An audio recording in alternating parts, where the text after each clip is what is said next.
રાષ્ટ્રીય અધ્યક્ષ મલ્લિકાર્જુન ખડગે ગુજરાતના લોકો વિશે જે નિવેદન કર્યું છે તે અત્યંત આપત્તિજનક અને દુર્ભાગ્યપૂર્ણ છે। તેમણે આ નિવેદન કરીને 6.5 કરોડ ગુજરાતીઓનું તો અપમાન કર્યું જ છે, સાથે સાથે પૂજ્ય મહાત્મા ગાંધીજી અને સરદાર સાહેબની પાવન ધરતીની ગરિમાને પણ ઠેસ પહોંચાડી છે। તેમનું આવું શરમજનક નિવેદન સ્પષ્ટ કરે છે કે વડાપ્રધાન શ્રી નરેન્દ્રભાઈ મોદીના નેતૃત્વમાં ભાજપની વિકાસની રાજનીતિને મળી રહેલો વ્યાપક જન સમર્થનથી કોંગ્રેસ પોતાની असुरक्षित महसूस करी रही है। गुजरात અને ગુજરાતીઓ વિરુદ્ધની કોંગ્રેસની આ માનસિકતા આજકાલની નથી પણ વર્ષોની છે। દેશની એકતા અને અખંડિતતાના શિલ્પી સરદાર સાહેબને ભારત રત્ન ન આપીને તેમની પણ કોંગ્રેસે ઉપેક્ષા કરી હતી। જ્યારે વડાપ્રધાન શ્રી મોદી સાહેબના નેતૃત્વમાં સરદાર સાહેબની વિશ્વની સૌથી ઊંચી પ્રતિમાનું નિર્માણ થઈ રહ્યું હતું, તેમાં પણ અડચણ ઊભી કરવાનો પ્રયાસ કર્યો હતો। સરદાર સાહેબના વિઝનથી શરૂ થયેલા સરદાર સરોવર ડેમના કામને અટકાવવાનું પાપ પણ કોંગ્રેસની સરકારે કરીને વર્ષો સુધી નર્મદાના નીર ગુજરાતને મળતા અટકાવ્યા હતા। આવા તો અનેક અન્યાયો કોંગ્રેસ વર્ષો સુધી ગુજરાત અને ગુજરાતીઓ સાથે કરતા આવ્યા હતા। તે સમયની કોંગ્રેસની કેન્દ્ર સરકારે રાસાયણિક ખાતરની અપાતી સબસિડીમાં કાપ મૂકીને ખેડૂતોને કરોડોનું નુકસાન કર્યું અને રાસાયણિક ખાતરની ફાળવણી પણ અન્યાયનો સિલસિલો ચાલુ રાખ્યો હતો।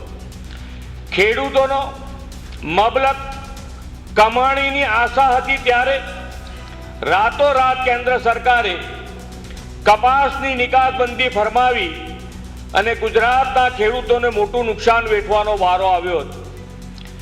વાઇબ્રન્ટ સમિટ મારફતે ગુજરાતમાં રોકાણ માટે આવતા ઉદ્યોગો પણ ઇન્કમ ટેક્સની નોટિસો ફટકારવામાં આવતી અને ગુજરાતમાં રોકાણ ન આવે તેવા પેંતરા કોંગ્રેસ કરતી હતી।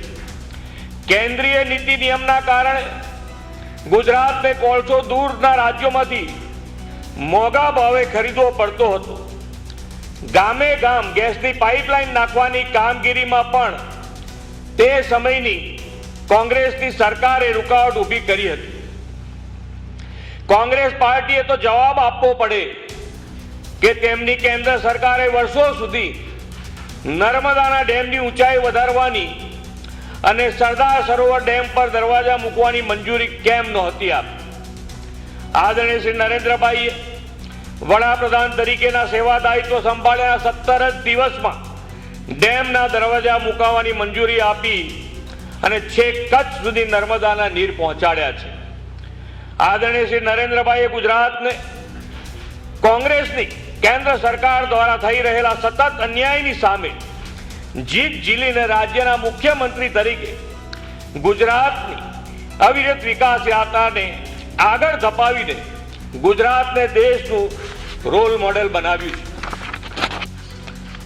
કોંગ્રેસે ગુજરાતના વિકાસને આવી સિદ્ધિઓ અપાવનાર આદરણીય શ્રી નરેન્દ્રભાઈને મોતના સોદાગર કહીને ગુજરાતની અસ્મિતાને ઠેસ પહોંચાડી હતી, પરંતુ ગુજરાતની જનતાએ શ્રી નરેન્દ્રભાઈમાં પ્રચંડ વિશ્વાસ મૂકીને કોંગ્રેસને સ્પષ્ટ જાકારો આપ્યો।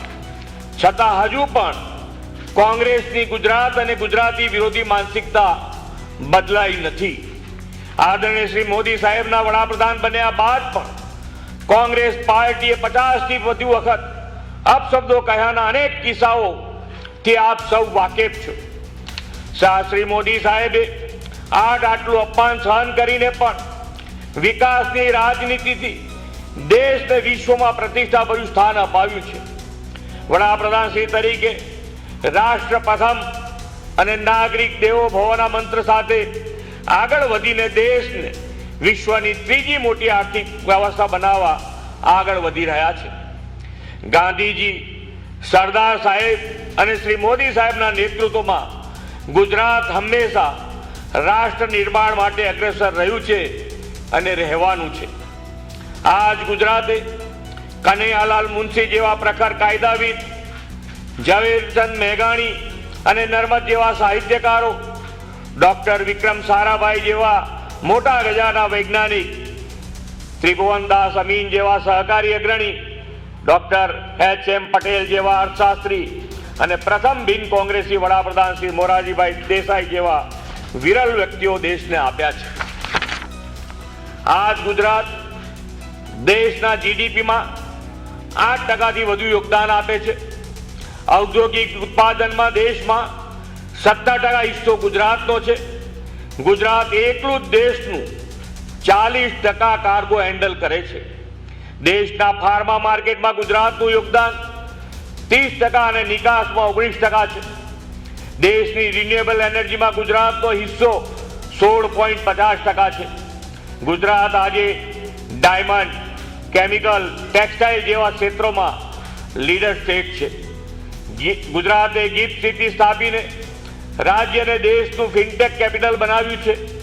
ગુજરાતીઓના પરિશ્રમથી આજે સાણંદ દેશનું ઓટો હબ બન્યું છે અને હવે સાણંદ ધોલેરા સેમિકન્ડક્ટર હબ બનવાના છે. કોંગ્રેસના આ તાકાત છે ગુજરાતીઓની. 5 રાજ્યોની વિધાનસભાની ચૂંટણીઓમાં અને ગુજરાતની સ્થાનિક સ્વરાજ્યની ચૂંટણીમાં પોતાની હાર ભાડી ગયેલા કોંગ્રેસના રાષ્ટ્રીય અધ્યક્ષ બોખલાઈ ગયા છે અને આવા નિવેદનોનો બફાટ કરે છે. પરંતુ દેશની જનતા હવે કોંગ્રેસને બરાબર ઓળખી ગઈ છે. વિકાસની રાજનીતિના પ્રણેતા વિશ્વ નેતા શ્રી નરેન્દ્રભાઈ મોદીના નેતૃત્વને સંપૂર્ણ સમર્થનથી વિધાનસભાની ચૂંટણીઓમાં અને સ્થાનિક સ્વરાજ્યની ચૂંટણીઓમાં પણ ભવ્ય વિજય અપાવશે એવો સૌને વિશ્વાસ છે. આભાર. અમારી તમામ માહિતીથી અપડેટ રહેવા માટે જોડાયેલા રહો S9 ન્યૂઝ સાથે.